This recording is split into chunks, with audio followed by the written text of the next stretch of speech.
Welcome to a Modern Nonprofit podcast, powered by the Charity CFO, your compass for creative solutions in running your nonprofit. I'm Tosha Anderson, your host and guide through this nonprofit maze. From fundraising to volunteer management, we've got your back. Join us each episode for fresh, game-changing strategies that can make a real impact.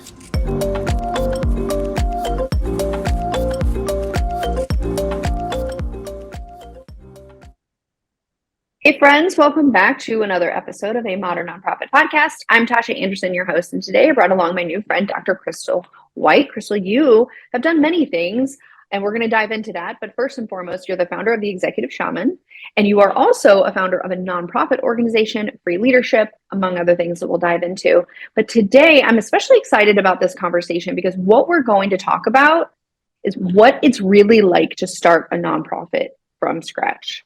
Krystal, you've done this. I worked with so many people that have started nonprofit organizations, and I've talked to even more people that have wanted to start nonprofit organizations. And I know I always say, hold on a second, slow down.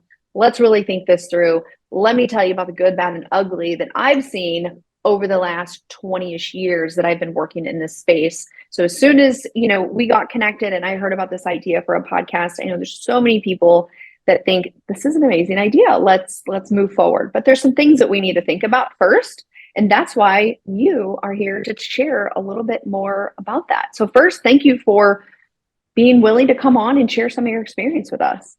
Likewise, and for you to set up the space so you can cultivate shared resources and wisdom is necessary in this world. And there is not a school before you start a nonprofit, take this class, and that will change. I know it's going to change because I keep talking about it and somebody's going to do it. But you've got entrepreneur boot camps, and they have other incubators and accelerators, and we're seeing more resources for nonprofits. But very few people take an 8-hour class before you go into the state or go to the federal and start your application. Look at this first before you know what you're going into. I don't even go, sometimes it's hard for me to bake a cake from scratch or something that I want to cook from scratch. I did it the other day for one of our programs for the nonprofit.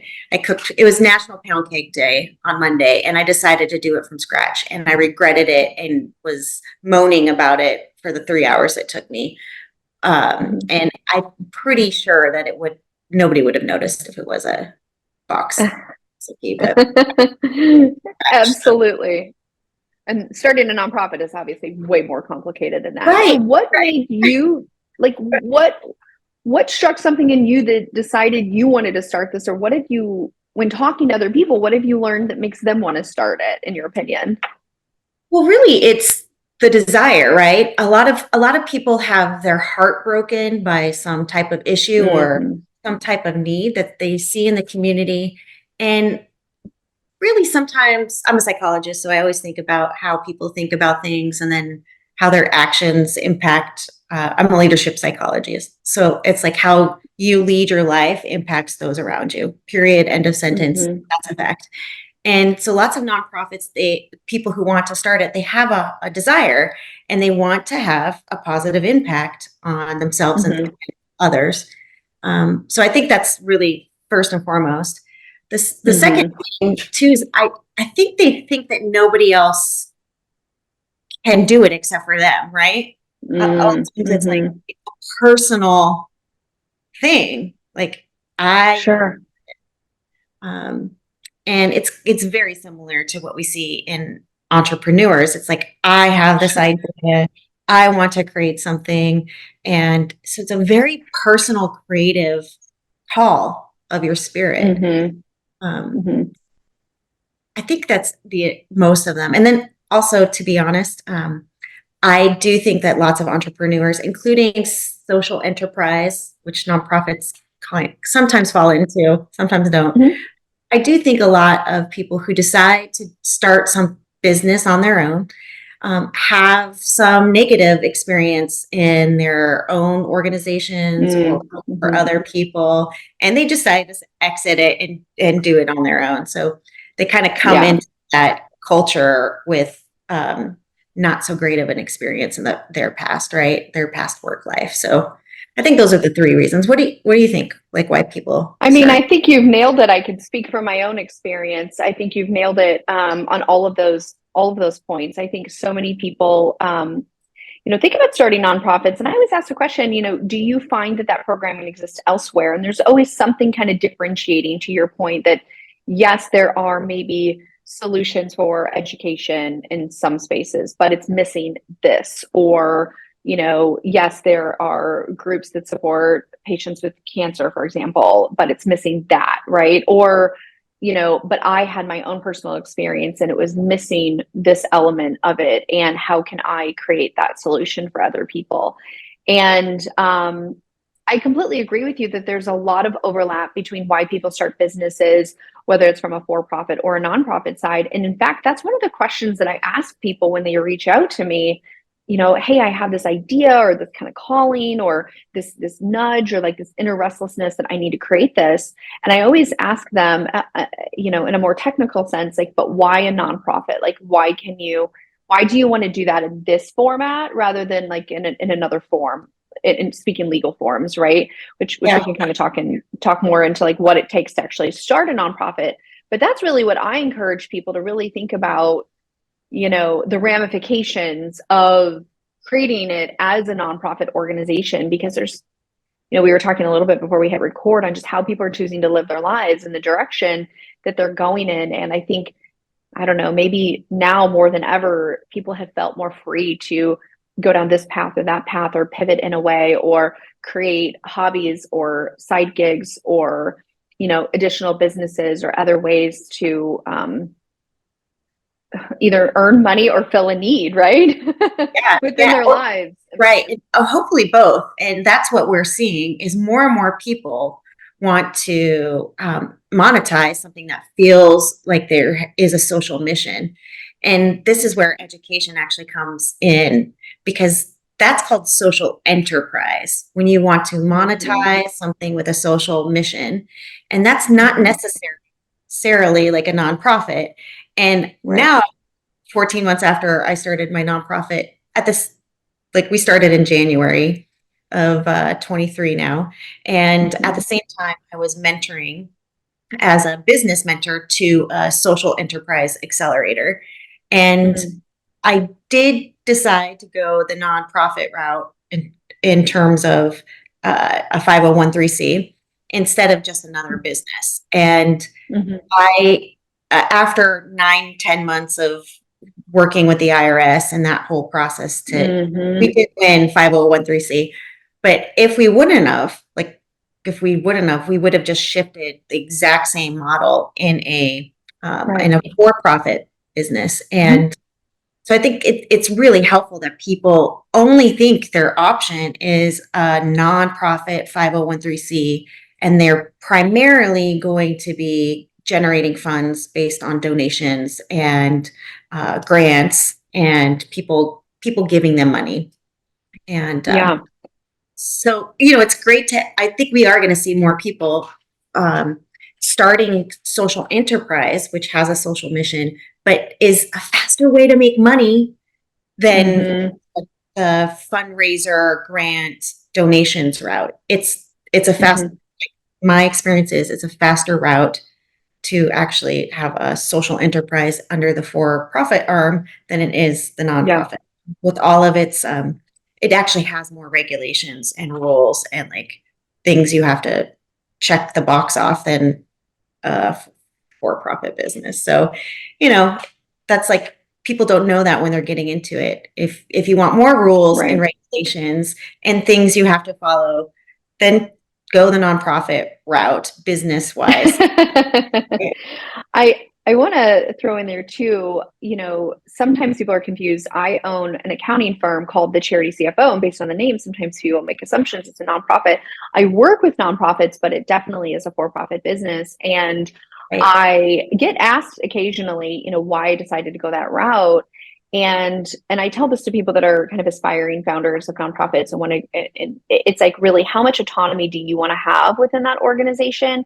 How much do you want to hold on to that organization in terms of, maybe things like intellectual property or assets that you've contributed. I mean, there's some, I'm not an attorney, asterisk, legal asterisk, I'm not an attorney, but really kind of thinking through the fact that once you create this nonprofit organization, it truly is not yours to own. It is a public entity, and that is a trade-off that you make when you incorporate it in that way. And you had mentioned like rules and oversight. I like to joke, although it's probably not so much of a joking. When people also ask me, nonprofit, for profit, why'd you go that route? And I said, well, the reality is I don't want to have a board tell me what to do. Like, because then when you're building a business and you have to pivot quickly, everyone in the nonprofit world knows it really, and maybe that's a good thing in many ways, slows things down in the nonprofit world, and you have to come to a collective agreement and the board has to sign off and those sorts of things. When you are a fast growing, enterprise and you only have one owner, you can pivot really quickly, because you own a for-profit and a nonprofit. So there's definitely a difference there. Right. So I'll just bring this down into a practical, what happened to me. And I was educating people about it. Right. So the board did get I have a board. They are amazing. And I made a board because I'm a leadership psychologist who agreed to challenge me and to ask me lots of questions. So, as I'm the head of the tactical execution of the nonprofit, and I am also the leader of the strategic portion, which is our board. And that we don't have to go into that, but that was for right now, that's how it is. I serve two roles, one on the board and then one in the operation. Sure. And they gave me, they voted that I could to make financial decisions up to a certain limit, but only up to a certain limit recurring as well. And so I had rented a place to co-work from.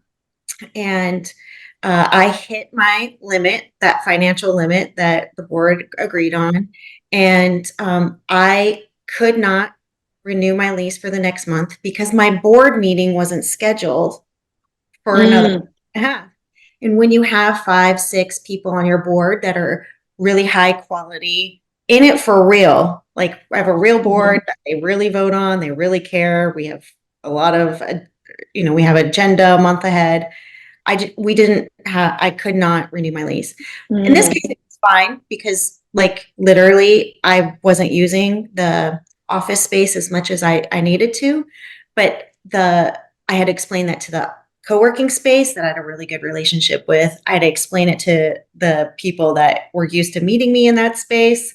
And then I had to go back to the board and either say, should we change how we're doing things now with my financial decision making? And that is the stuff I don't think people think about when they are like, I want to profit. That's the cost. And collaboration sounds so perfect in concept, and in execution, nonprofits must be all stars in collaboration, whether it's board or with the community. If you don't like working with people and people and convincing people and selling to people and getting people to do things for you, and you doing things for them, then the nonprofit route is not your cup of tea. It really isn't.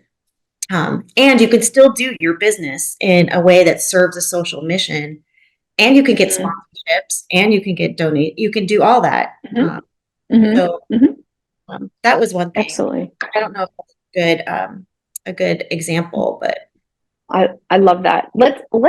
Let's go back in time a little bit and share with us maybe some of the good, bad, and ugly, or more about starting this nonprofit, or what should people know before they jump into it, and how hard it was now that you're 18 months into it. Yeah. So when I started the Executive Shaman, I worked for the Department of Defense for a good chunk of my 30s, and my professional career was really well established there. And it kind of just happened naturally because somebody else needed work, and I just went from this one area doing it the exact same thing to a different area. But with the nonprofit, I had this bright idea that was kind of an innovative idea, And before I started it, somebody said, you need to market research it to see if like this is what, the community needs. And so thank goodness I listened to that feedback, because Tosha, like Mm-hmm. sometimes people give me feedback and I'm just like, nah, whether it's about my hair or about business or about purchase, I just ignore some feedback. But I did listen to Sure. this, my mentor, thank you. God bless mentors. And I did market research. So I did 24 individual interviews. I'm in leadership, and the nonprofit is about generating more leaders in our community. So I interviewed 24 leaders, and then I did focus groups. And the first idea I had, I'll share the idea. Somebody might want to do it someday. I might want to do it some days too, but I wanted to have a billboard that's like 1-800 Bad Boss. Mm-hmm. And we would run a free call center for people to complain about their bad boss. And we would quick fire coach them on how to handle Mm. the bad boss Oh, situation. wow. And cool idea, right? Mm-hmm. Cool idea. I'm just giving myself props. And it really is. And I think that was a great idea. But when I started asking the community, what they said over and over again is, it's the leaders that actually don't know how to lead well. And it's the Mm. citizens that don't want to lead either. Like they are not inspired to lead in a community. Mm. And the leaders have never been really given good feedback or good training. And so they were asking over and over again, like, how do you turn regular citizens into leaders? And we Mm-hmm. need more discipline, and people want to do that, but they don't know how to do that. And Mm. that's how we ended up with free leadership, where our mission really is that we are building a culture where there's, at least for every individual, you can easily find 3 friends that are informed friends, 2 Mm-hmm. mentors for free. Like you don't need business advice and pay somebody. And then 1 kind of Mm-hmm. that you'll call on if you're in a sticky situation. And that came straight from doing the market research before we Yeah. started anything. Interesting. So market research, listen to, yeah, make sure that there's a need and that it's the need that you think, which by the way, I still think the Bad Bosses hotline Right, is a fantastic idea, that there's still a need out there for that, right, right? right, At least all the things I read on social media. right. But so certainly the market research, which I think is great, because I think I've had conversations so many times where, because I also work with so many nonprofits, I'll say this, I have conversations where I'll hear an idea and it's like, I feel like that's probably duplicated in other ways. And not that that's bad. I mean, there's a good spin on it, but I also look at it from the fundraising standpoint, from, volunteerism and getting a board to be able, I mean, there's so many different components that go into it, that is there a bit of fatigue? And if, in the market, by way of donors, volunteers, funders in some way, that if you're not able to identify a market need, know that that need is not being met, and having a very unique spin on it in a way that is compelling, and convincing to other people, right? It's going to be a hard lift. It's going to be a really Yeah, hard lift. And I've seen that for people. So I think yeah. that's interesting. Through that research, you've learned how to tweak your mission a little, or a Listen, lot. if another company out there wants to run a bad boss hotline, please give me a call. I will set it up and I'll run the staff, and I'd be happy to have the operational oversight for that if I have like the funding and the support from a big org. Um, Mm-hmm. and that's the same with a nonprofit. Like if you have the call to start a nonprofit, my there's a cost to the answering the call of our heart. And here are the costs. The costs are figuring out how to get a board, how to Mm-hmm. like real, and that's in and of itself hard. You need at least 3 Mm-hmm. other humans to set up that Mm-hmm. operational thing. You need it. Obviously, you need somebody like you that knows money, Yeah. how to Mm-hmm. do the philanthropic strategy, and then you really need a way that you can like to go into the community and gain people's trust and gain people are giving you their money. And it's not as easy as people think it is. And literally, there are nonprofits that are doing maybe, like, just say like fruit, right? And you want to sell fruit for a nonprofit. And this one nonprofit is selling only citrus fruit. And you're like, I want to sell tropical fruit. Like, I guarantee if you wrote up a business plan for your nonprofit and you go to the other nonprofit and you say, I want to run this operation, they like getting pitched with innovative ideas, and they already have the admin set up, right? So when you win a grant, only 10% goes to like your administrative oversight and the logistics. And the rest really go to operational costs of a program. And so most people think, I want to run a new program in a nonprofit versus I want to lead the administration of a nonprofit. And I think most people, when they start, they're in the first bucket. They want to lead a program versus they want to be administrative head. And that's how I just mentor people. Do you want to run a program or do you want to run the entity? And for me, I'm looking to run more programs now. Versus like other entities. And that's, I just think, a choice point for people. You bring up a good point, and I think really, and I didn't realize how complicated running a nonprofit was operationally or kind of administratively until I started working for one as a director, and then I started looking at all of the elements that go into it. I mean, and certainly when you first start a nonprofit, it's just, from getting incorporated with your state and then incorporated with your feds and then filing for your EIN number, setting up a bank account.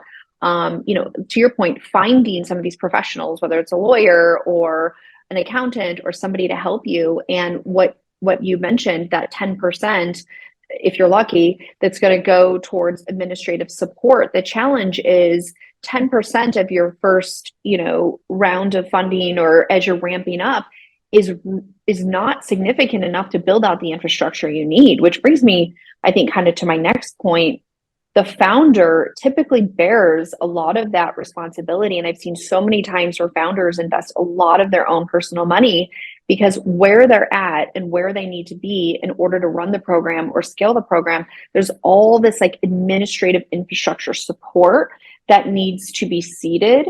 And that's typically the funder that's doing that. And I've seen so many times where founders will drain their retirement accounts or mortgage their homes or borrow significant amounts of money to seed it. And while they obviously believe it's a worthy cause, it's kind of dangerous from a financial perspective if there's not a plan to kind of get those things back. So what have you seen in your experience, kind of the real cost of being a nonprofit founder, whether it's your time or your money, your energy?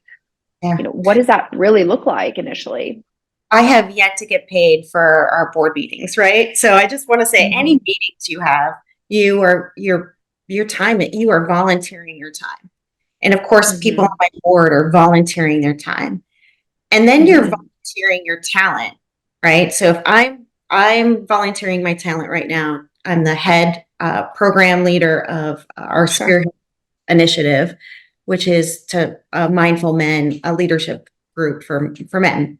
And so all of that time is volunteered now, because until we get a big chunk of a grant, which typically has a lot of stipulations on what that money does, it's restricted to certain things that you can buy it for. Just your parents, when they gave you allowance and they're like, only $2 can go to candy and the rest has to go to school supplies. That literally is what most grants are. 2% candy, 88% supplies, and then, the fluff. So I have volunteered. We added it up, and I think it was $20,000 in my time, if that was like a fair market value, in 2023. And in this year, until we get a grant or some type of money, it will be like 38,000 that I'm volunteering for. Sure. So the Mm-hmm. only way that I could do that is because I have other for-profit business that are well run and are enabling me the time Mm-hmm. and the financial stability to be able to volunteer over here. So Right. I tell people, just like if you're starting your own business, you're most likely not going to make money in the first year. And Right. just like the nonprofit, it's probably a year and a half, 2 years till you feel financially secure. Right. So you could side hustle it, but it's not as Mm-hmm. easy to pare down the nonprofit as a side hustle compared to paring down Right. for profit. Don't you think? Absolutely. I mean, because if you don't keep kind of grinding it out in the nonprofit space, you can't pare it back because then you're losing momentum. And if the goal is to make the organization sustainable, you have to keep pursuing that, and even sometimes more and more and more. Otherwise, you're going to shrink. You're going to lose momentum. And honestly, I feel like that's where a lot of people. I wish I would have come with a statistic. It's a pretty staggering amount of nonprofits that fail every year, and it's even more of a staggering number how many people submit the application to become a 501c3 or some sort of other charity, uh, with the IRS, but they never actually really launch because I think that a lot of founders get really fatigued during even the paperwork process. I Right. mean, I've seen some applications that are like 50 pages long that might cost $5,000 to pay an attorney just to file the paperwork. Oh, And right. I think that you bring up a good point on how long it takes that. I think if people want to run a program, right, and they want to replace their normal work life with their new, nonprofit kind of initiative, I think a lot of people underestimate how long it might take to get there. You said in the for-profit world, could be 1, 2 years, sometimes even longer than that before you're really making a profit or earning the salary that you want, and sometimes even much longer than that. And I've known people that have their own, even accounting practices, Right. for-profit practices, and have had them for years and years and years, and they still make far below what they would if they just took a job with someone else. In the Right. nonprofit world, I think that's even longer. I mean, I've met founders that have been at it for 10, 20 years, and they might be paying themselves $40,000 a year salary, which is far Right. below what they Right. would make. Yeah, Right. like if they had Yeah. to hire an executive director from the outside to come in and replace their role, it might be six figures, Right. and so So when we were yeah. figuring out salaries, right? Because this is the thing about Mm-hmm. startups. The national nonprofit per hour salary is like $17 to $18. And Mm-hmm. that's to actually also run programs, not just admin meetings and Yeah, stuff, run programs. sure. You know, I am first, like, that's just fascinating that you can work at Trader Joe's and make more money than running Mm-hmm. a profit, which is that not saying that those are like one is better than the other. It's just that give people that information is like the first, and you won't get that for the first year. So Mm-hmm. my almost guidance always is like if you're considering a nonprofit, actually shadow an executive director Mm-hmm. 3 months or ask them to mentor you. I have like two right now that I'm mentoring, and Mm-hmm. they get to make their own decision about which way to go. But the second thing is really that you could actually go to nonprofits, because I would love this, and somebody say, I want to run this program. Can I pilot it for 3 months, 6 months? Mm-hmm. You go out and help me get a grant for it if it get Right. gains traction. And that's how Mm-hmm. people do it in the market, right? You sell an ice cream Right. cone, gains traction, and then all of a sudden, the big ice cream companies are buying your flavor. And I think nonprofits can take that and really first collaborate and give a lot of benefit to already pre-existing nonprofits. And then third, they can get on the job internship Mm-hmm. skills, life skills about what the nonprofit world is like, which is frankly as competitive, if not more competitive, ideologically than the for-profit world. So again, it takes more Yeah. time, so.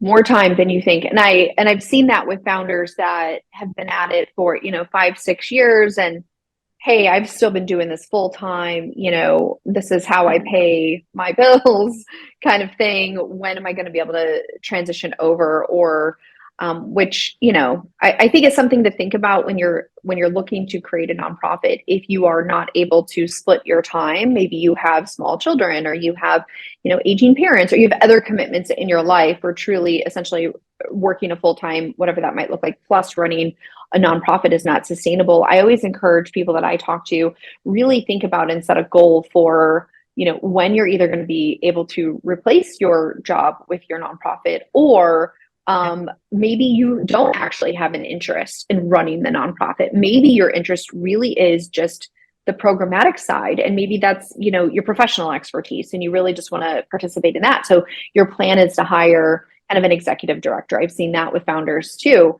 So really kind of be thinking that through and setting those goals, and kind of measuring yourself towards those goals. Easier said than done sometimes, because once you go out there and start fundraising, it proves to be challenging. That's like a whole nother episode. Sure.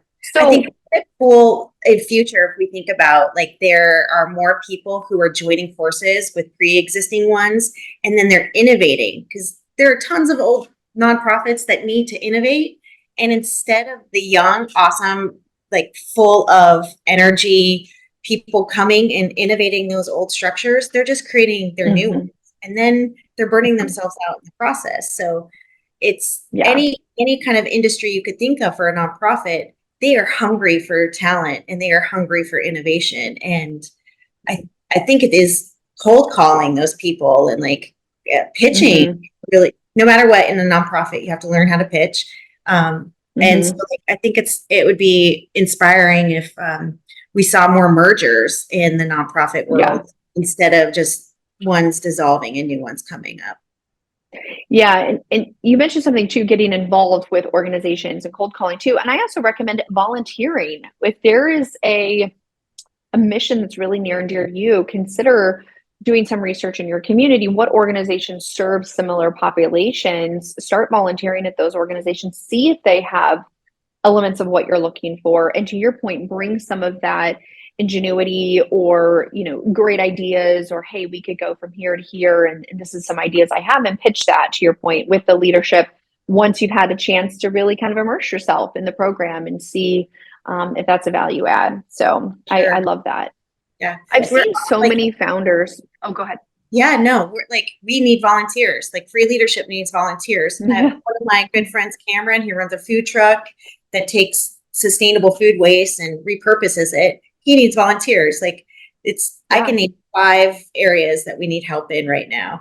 And so, like, we actually need one another more than we've ever needed it before. And I really, really believe that more people will be wanting to contribute to one another, and volunteering is the first way to do it. And it's the easy way, Yeah, absolutely. And nobody gets mad if a volunteer doesn't show to a meeting, but they will if the executive director doesn't. And I'm still a volunteer, rather, I'm still a volunteer. Absolutely. You're an elevated volunteer. You talked about burnout. How do you combat burnout? Or I'm assuming everybody at some point, especially during your journey, you've combated that burnout. Or what would you say to other struggling founders that are suffering from burnout right now? How do you wrestle with that? How have you worked through that? I can't take naps. And it's published. I always tell people I'm awful at naps, but there are like 3 components to burnout, right? And the first one is like depersonalization. Like you just don't feel known as a human. Like, Krystal is a person that also needs to eat. And the second one is that you have a lack of achievement. And I think those, and then the third one is just emotional exhaustion. Like, you're just emotionally exhausted. And those 3 things are going to happen if you, in the first 3 years of starting any business. It's like having a toddler, basically. So I think, if you just think of which one of those three areas is the one that is depleted the most. Are you more emotionally exhausted, or are you more like depersonalized? Are you not really getting achievements? Or I think it's helpful just to pick one of them and to really go to your board or go to your mentors or go to somebody that you trust and say, I am making a commitment to not be emotionally exhausted, which means like only one emotionally taxing thing a week. And a lot of nonprofits are dealing with social issues that are really hard to gain traction in achievement wise and like to experience, right? They are interacting with the darkness of humanity every day. And so, you know, they need comedic relief. They need hope. They need like they need affirmation. And so I just think you need to know which one of those three things and then create a way that you're going to course correct for that or balance it out. That's interesting. So depersonalization, lack of achievement,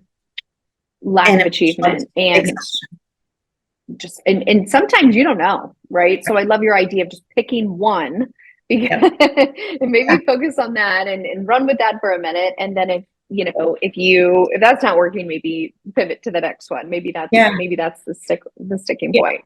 In my Executive Shaman for business, like leadership stuff, I worked with a team who was doing missions, actual mission, couple different types of missions in a community. And they just picked one to focus on per quarter. And then they like every month, right? So month one, and month two, this, month three, and then the next quarter, they'd rinse and repeat.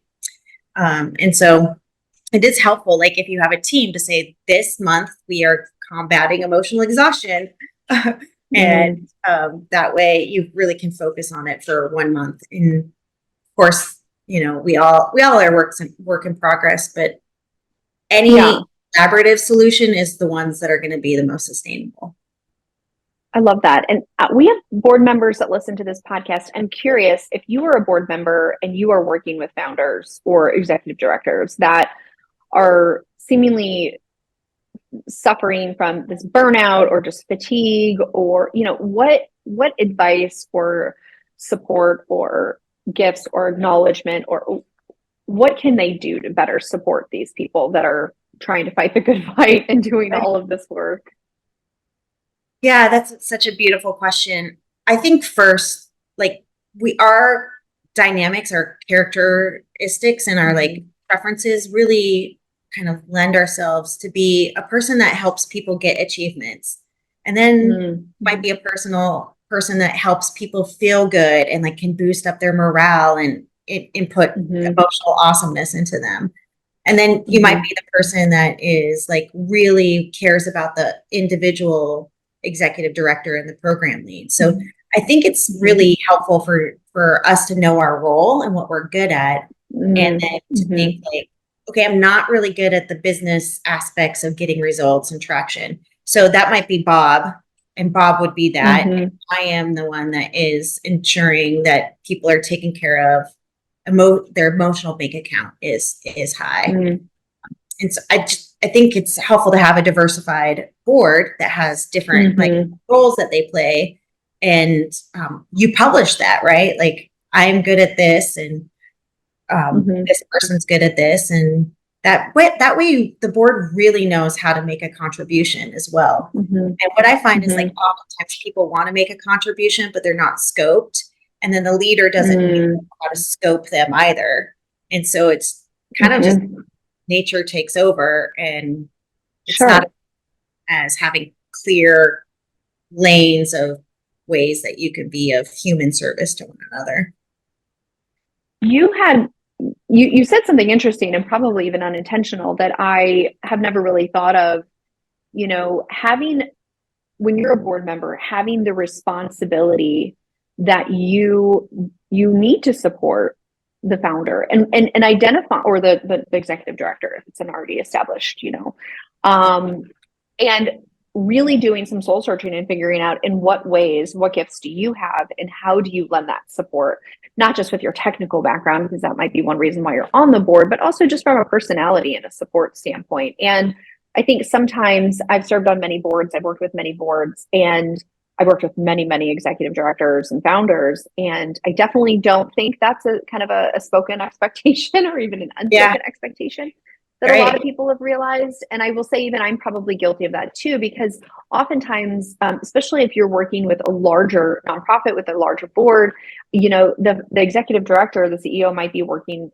really, really closely with the kind of executive committee. So think of like the president, vice president, treasurer and secretary, or whatever the roles might be, right? You may not feel like you have a whole lot of visibility, but it's really a challenge, I think, for anybody listening, that if you are participating in a board, or if you work with a nonprofit and you have a board that doesn't seem engaged in that way, how do we create a culture of care for not just, of course, the staff, but especially the leader of that organization, and figuring out how to make it not feel so isolating. I'm not a founder of a nonprofit, but I'm a founder of a business, and it's extremely lonely position to be in. Right. And so not feeling alone is incredible. Yeah. And then one of our missions really is to develop a mentoring training program. And so now we have a beta group going through a program on how do you mentor. And so we are practicing this in the program that we're running for the nonprofit, and then with our board. And so each board member on our nonprofit has a board description member, or board description of who their in general role, and then they have to add a very specific way that they personally will add value to the founder, me, but then also like the community. So like one person, for example, is only in charge of my evaluation. That's the main role that he has. Anything extra is extra, and that's his specific task. And then another one is my sounding board for when I am indecisive and don't know how to make a decision about people, like a people decision about like how to interact with people, or just a human oriented person. And she's the one I go to that I can say anything about my interactions. And then, so we really scope it. And I encourage, first, you don't have a job description as a board member, maybe that's your role. Board description for your ED and give it to them, right? Exactly. So everybody should have a job description. It's that's real. You can do that. You can make a real job description, and that's like one suggestion. Is that helpful? No, that's great. I love that. Yeah, absolutely agree. Have job descriptions for everybody. Make expectations clear and revisit them and modify when needed. You've given a lot of really good things to think about for sure when it comes to board involvement. Yeah, it's such a beautiful thing.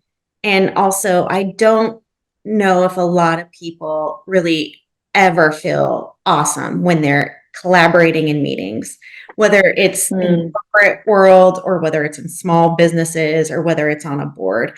And we all are being asked to really think about, what is my role here? And am I ready, able, willing, and to do it? And if not, how can I make it so I am ready, able, and to do it? And if not, where can I exit so that somebody else can come who's able, ready, and willing to do it? And that's no easy task. And if we all did that in the meeting world, and the board world, and the collaboration world, gosh, we would revolutionize how we work. You said two things that I had to jot down because I thought they were interesting, and I can really relate them to a lot of my interactions, because I work with so many different nonprofits. You had said that, I'm paraphrasing, but you rarely feel awesome in those meetings while collaborating. But earlier you said nonprofits have to be all stars in collaboration. Like, let's just, both things can be true. Right.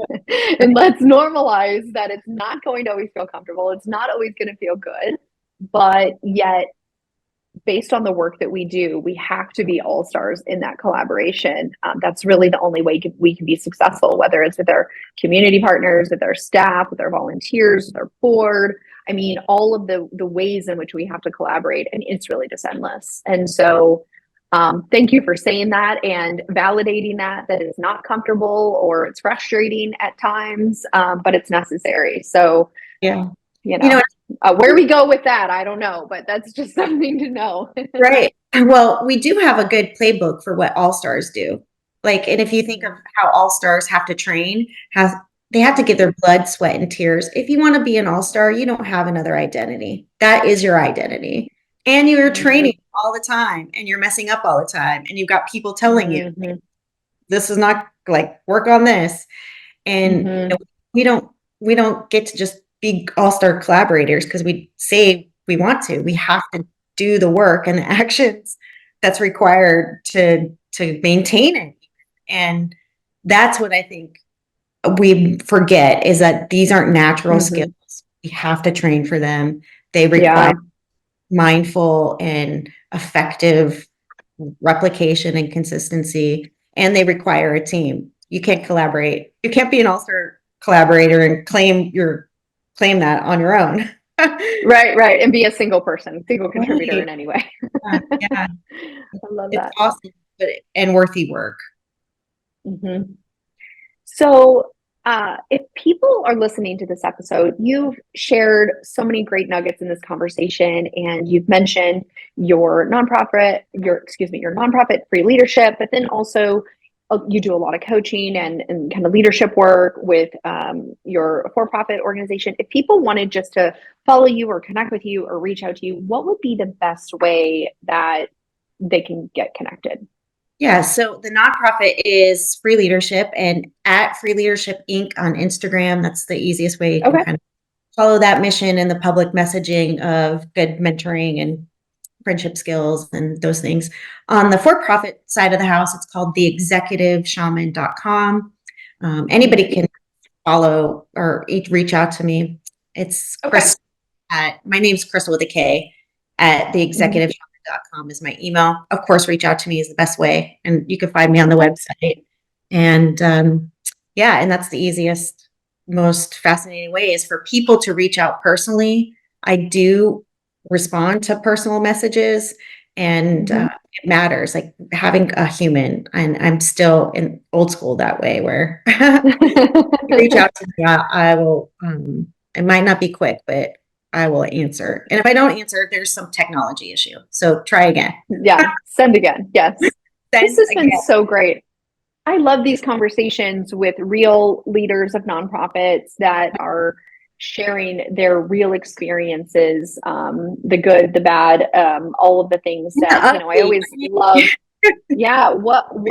What if I knew this when I started, that would have been helpful. And I'm all for sharing experience and wisdom. Let me tell you what, you shouldn't do, or at least if you're going to do it, you're not going to be surprised by it. So thank you again for coming on and sharing all of your experience. This has been awesome.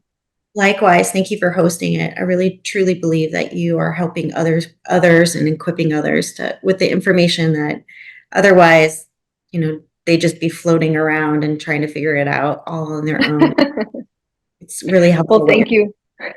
Thank you for saying that. And while we're on that topic, let's just do a shameless plug. The reality is, in the world of social media, the best way for other leaders of nonprofits to find this content is for you to engage in some way, whether it's like, review, thumbs up, share, I don't care, whatever it could be, subscribe. We're on pretty much every platform. So whether you're listening, leave a review on the streaming platform. If you're watching this on YouTube, engage with it in some way, or in any other social media platform, just do that so other leaders of nonprofits can find conversations like this. Thank you all so much. We'll see you on the next episode. Thanks. That's all we have for you today. Once again, I'm Tosha Anderson with the Charity CFO, and this is a Modern Nonprofit Podcast. Make sure to subscribe to a Modern Nonprofit Podcast on all major streaming platforms so you will stay notified for when the latest episode drops, which will help you stay in the know about anything nonprofit related. Also, join our community on Facebook by searching for a Modern Nonprofit Podcast and follow us on all of our social media accounts. Thanks for listening, and I'll see you next time.